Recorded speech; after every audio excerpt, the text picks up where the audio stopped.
Bueno, hola a todos. Bueno, muy agradecidos a la organización y especialmente a la musicoterapeuta Romina Mullever por la invitación a participar de estos 50 años de la musicoterapia en San Luis.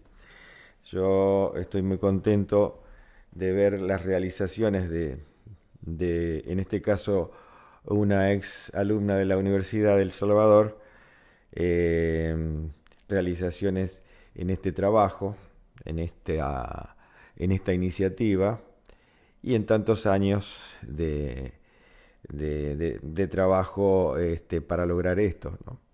Yo creo que un-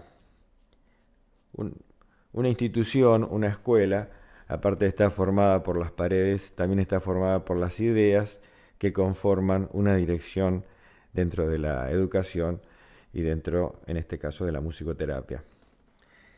Bueno, eh, para empezar con la charla que que les preparé, en principio quisiera mencionar que, bueno, como teórico uno se va nutriendo a lo largo de los tiempos de las ideas de otros referentes y quisiera nombrar por lo menos a dos de ellos, unos referentes muy importantes, como lo son Leonard Meyer, que fue un teórico, del cual estoy leyendo uno de sus libros, La emoción y el significado en la música, que ha escrito en el año 1956, pero que fue traducido en el 2001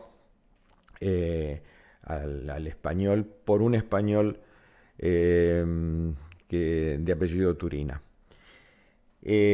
También hace referencia a Francisco Krepfel, que es nuestro maestro, todavía entre nosotros y que en ocasiones lo podemos ir a visitar acá en Buenos Aires y que también forma parte de nuestro bagaje de conocimientos y que nos ha nutrido con muchas conferencias, ¿no? Es decir, que uno es parte de todo eso, ¿no? O sea, como si fuese un intérprete, los teóricos de muchas teorías.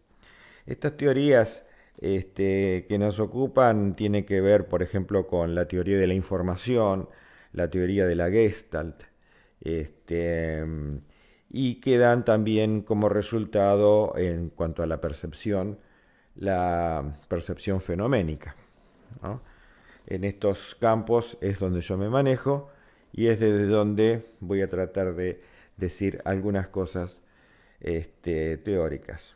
Este enfoque teórico tiene tres partes y en primer lugar eh, quisiera hablar de algo muy general de la música bajo una consigna o una pregunta que es si es la música un lenguaje, y si uno dijera que sí, que es un lenguaje, entonces también podríamos plantearnos si ese lenguaje es universal. O sea, que si todas las músicas que hay dispersas por el mundo son comprendidas por todos de igual manera, o hay, por el contrario, diferentes códigos y entonces uno dice hay músicas en plural y no una sola música. Este sería como el campo del debate. Voy a entonces a ir ejemplificando. El primer ejemplo sonoro es el siguiente.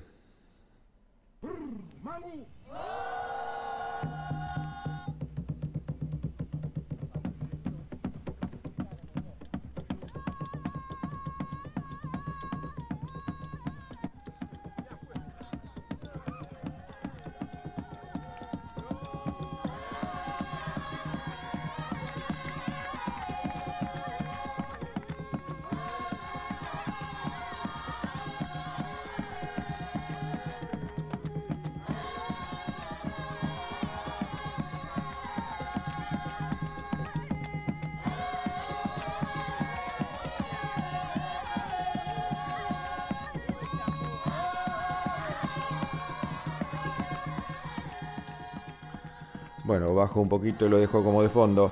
Este es un ejemplo de una música de una tribu de pigmeos de África. Evidentemente estamos ante un fenómeno sonoro no común, que no estamos acostumbrados a escuchar. En realidad es una música que tiene una gran redundancia, que tal vez no sea llamada así música por los ejecutantes, que es algo muy complejo también de escuchar, donde se van sucediendo cosas cada vez más complejas a nivel polifónico, y a veces hasta se nota que es de una comunidad y hay como discursos superpuestos, descoordinados, que podríamos llamar modernamente heterofonía, por ejemplo.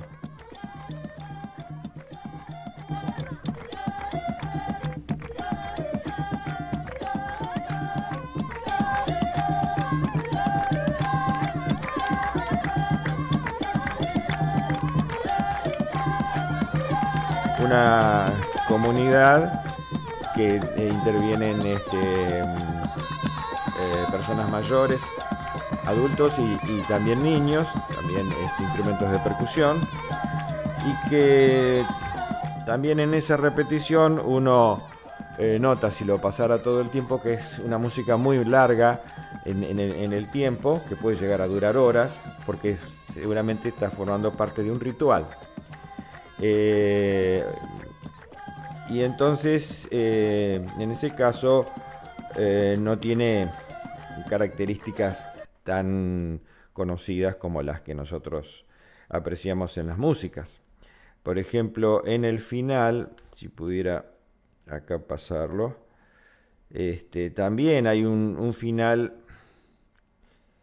bastante especial.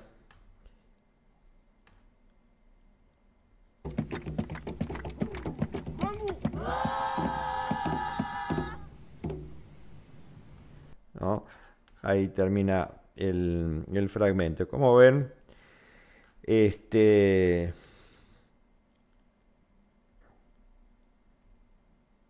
un fragmento que presenta esas características sonoras. Vamos a pasar al segundo ejemplo que les he preparado, que es el siguiente.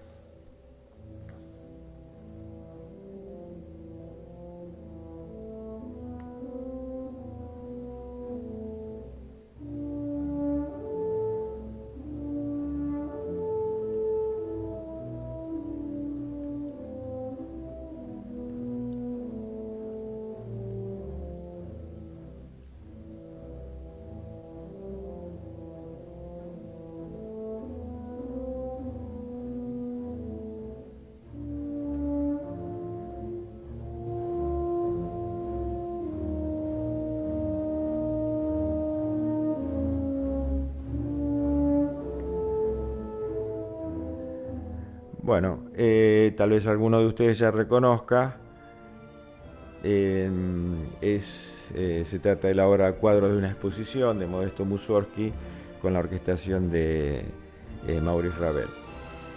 Bueno, creo que esto es un terreno más conocido por nosotros, se trata de música clásica y que posee estas características. Podemos escuchar un fragmento un poco más,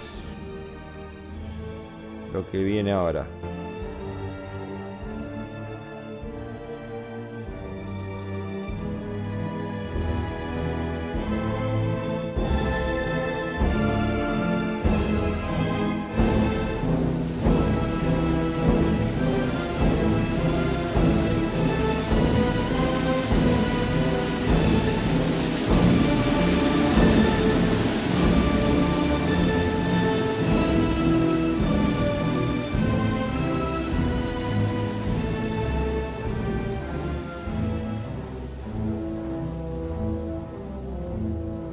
Bueno, vemos cómo en este caso reconocemos la música por su código. Hay una melodía, una armonía que nos resultan conocidas en la música occidental, pero también hay unas variaciones en cuanto a la intensidad, como vieron ahí un instrumento de percusión como el tambor, también hay un platillo, que intensifican o sea, lo hacen más expresivo cuando sube esa intensidad y que es un factor fuera del código, digamos, ¿no? Bueno, la tercera de este factor fuera del código, en cuanto a la intensidad, también le da un cierto clase de suspensividad. Vieron que en la música tonal nosotros estamos acostumbrados a decir quinto grado y primer grado. Quinto grado como algo suspensivo y primer grado como algo resolutivo. Bueno, en este caso también influye en la suspensividad el aumento de la intensidad que no está formando parte del código. Vamos al tercer ejemplo que tengo previsto para ustedes.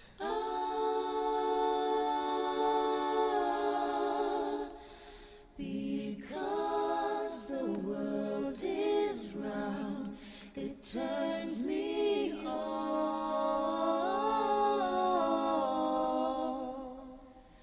Because the world is round. Bueno, es una música bastante conocida por nosotros. Creo que en Occidente los Beatles son ya un clásico de la música popular de la década del 60 y 70. Because es esta música que está recreada más actualmente. Ahora también la reconocemos, está dentro de un código conocido y nos resulta, bueno, generalmente agradable poder escuchar. Bueno, y pasemos al último de los ejemplos que yo he preparado para este momento.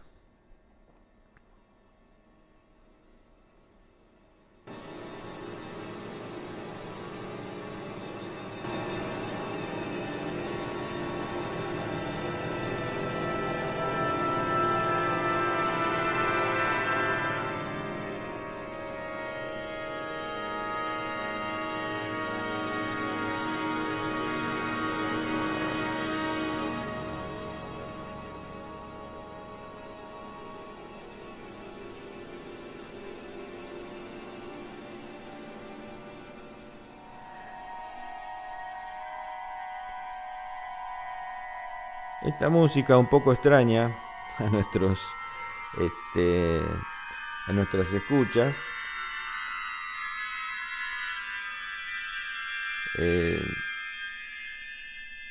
Es una música también de la década del 60, 1961.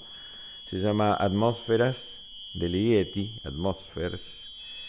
Y está inscrita en el campo de la música también clásica, pero contemporánea, y evidentemente es portadora de otro código, entonces es más difícil su acercamiento a esta música para el oyente común, digamos, ¿no? Dentro de la música contemporánea es un clásico, se estudia como si fuese la música como si fuese una sinfonía de Beethoven, ¿no? Bien, entonces les recuerdo cuál ha sido nuestro objetivo para este momento, si el lenguaje de la música es universal, si todos podemos acceder, los habitantes de este planeta, a todas estas músicas que yo he puesto como ejemplo, o son diferentes y que cada una requiere un tratamiento especial. Quería, para terminar este capítulo, contarles una anécdota que también cuenta Juan Carlos Paz, que en el siglo XIX un diplomático chino, habiendo asistido a un concierto de música donde se pasaba una música de Beethoven, una sinfonía para orquesta. Entonces, al cabo del concierto se le volvió a preguntar a este hombre, este funcionario, qué le había parecido el concierto, y él contestó que había disfrutado solamente de la primera parte. Claro, cuando se le requirió a qué se refería con la primera parte, se dieron cuenta de que había disfrutado solamente del primer momento, el de la afinación de los instrumentos. Les dejo entonces esto eh, como, digamos, un elemento a considerar en esta pregunta de la música es un lenguaje y si es un lenguaje universal. Voy a pasar al segundo aspecto que les he preparado, que es en cuanto a los sonidos. O sea, la música está escrita con sonidos, o sea, está hecha, mejor dicho, con sonidos, y, pero nosotros en nuestro campo de audición, en la vida cotidiana, tenemos acceso a muchos sonidos, muchísimos sonidos, no todos musicales, ¿no es cierto? Me parece. Entonces, me voy a dirigir a qué sonidos son los musicales y cuáles no y por qué. Entonces, voy a hacer referencia rápidamente a esto que les he preparado. Por ejemplo, cuando escuchamos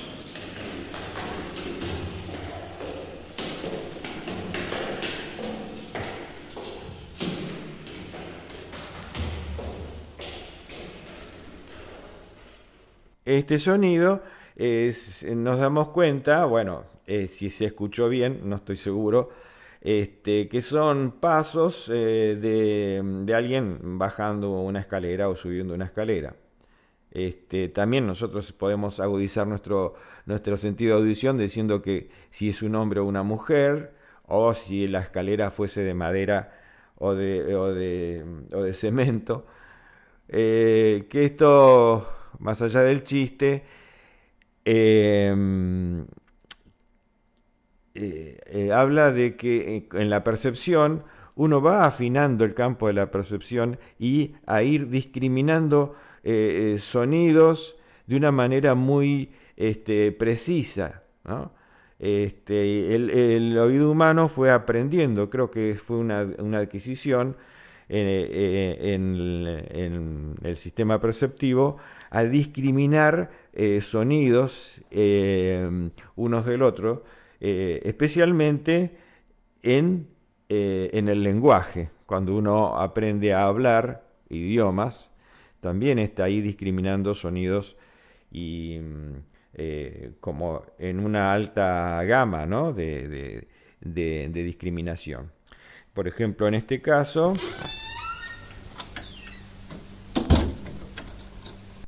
estaríamos escuchando una puerta, seguramente todos, que se abre, se cierra por el rechinar de la puerta y también el golpe al cerrar, nos está avisando eso.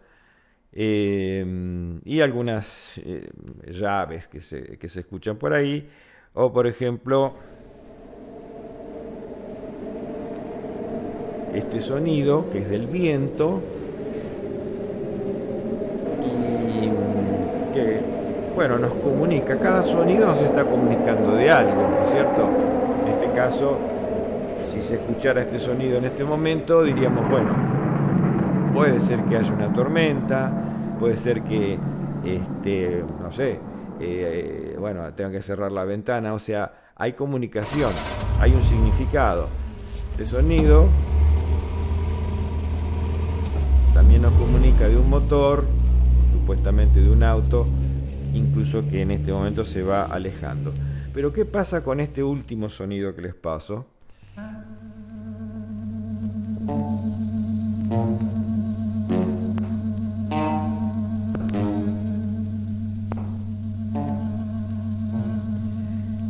Evidentemente, el significado, en este caso, no es tan fácil de definir, ¿no es cierto?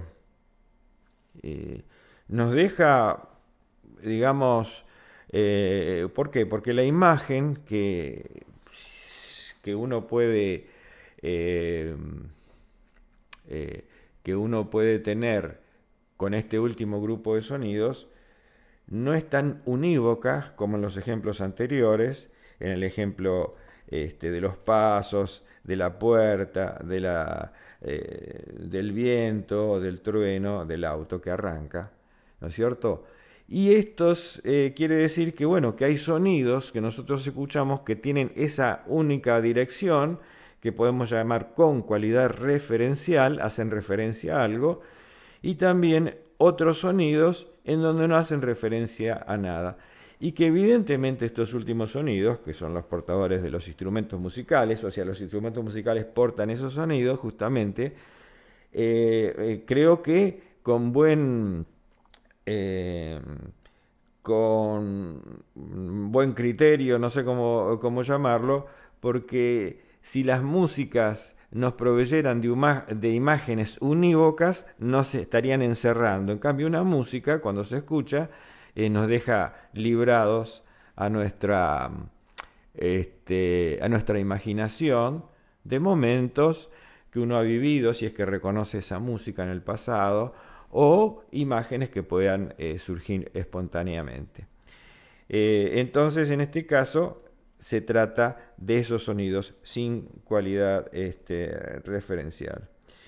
Y en donde si tiene la música un significado, si es que si es que es un lenguaje, tendríamos que hablar del significado en la música. ¿Cuál sería?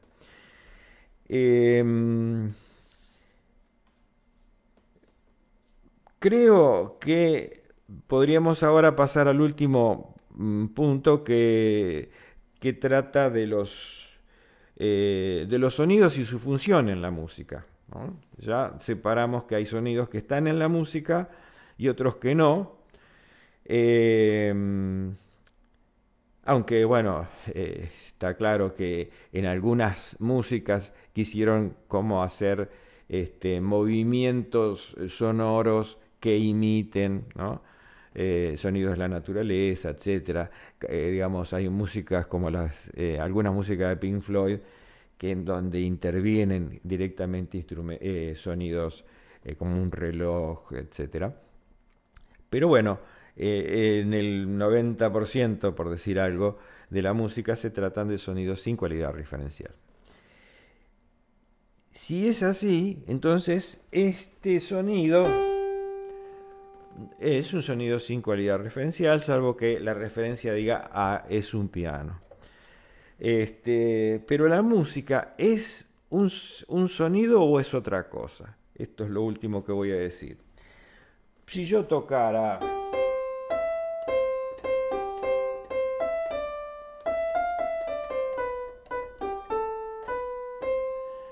¿cuál sería ese significado, no es cierto? Bueno, todos entendemos que el significado es estoy tocando el arroz con leche, sin ninguna duda. Y bueno, y ahí se terminó.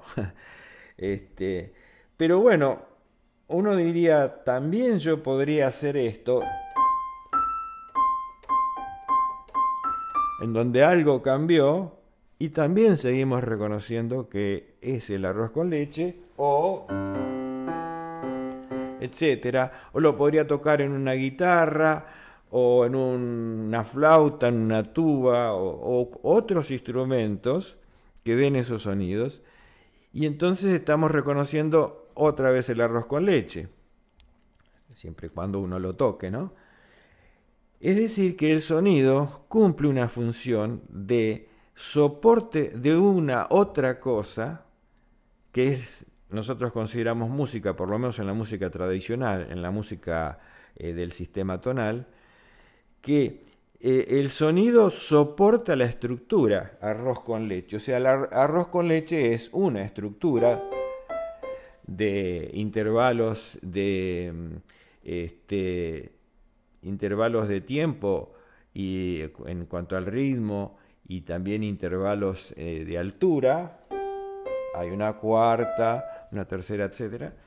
Entonces, que forman una estructura. Y en realidad, entonces, la música es eso otro, que no es el sonido, sino que es esa estructura, ¿no?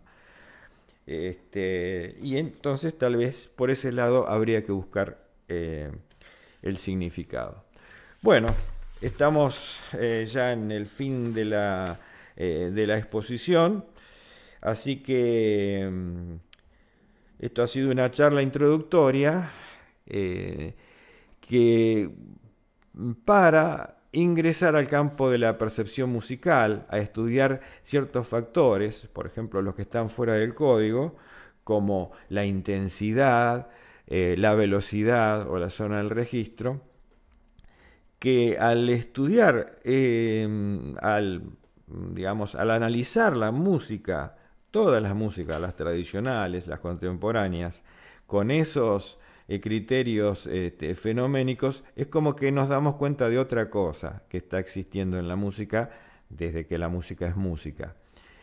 Por ejemplo, en el caso de la música de Ligeti, si observáramos esa música que en principio es incomprensible, pero la tratáramos de ver a través de estos cambios de intensidad o cambios de velocidad, cambios en la zona de registro o las densidades polifónicas, podríamos decir, ah, bueno, está pasando esto, no es otra cosa. Y tal vez si yo estaba pensando que tengo que venir dominante y tónica y me siento frustrado, no, el dominante tónica, o sea, los procesos suspensivos y resolutivos, están en otro plano, porque ya se trata de otro código. Bien, acá he terminado mi exposición. Quedaría, digamos, decir como conclusión de para qué serviría esto a un musicoterapeuta.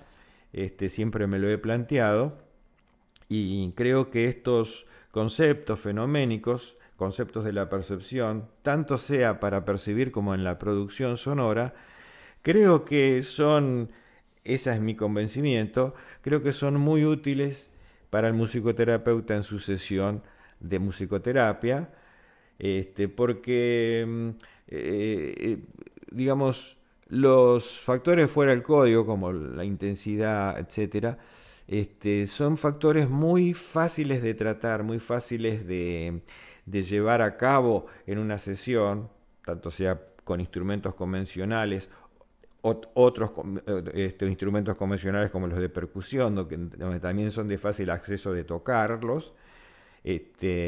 Y el tema de tener estos conceptos y haberlos transitado de alguna manera, creo que beneficia, creería yo que beneficia al campo de la musicoterapia, al musicoterapeuta, cuando está en una sesión rodeado de, no sé, de pacientes que pueden hacer o que pueden escuchar músicas, también sus propios productos sonoros. Bueno, esto ha sido todo para cumplir con los tiempos requeridos por Romina y evidentemente porque hay otros compañeros que también necesitan tiempo para hablar. Bueno, feliz cumpleaños a la musicoterapia de San Luis. Espero que esto les sea útil.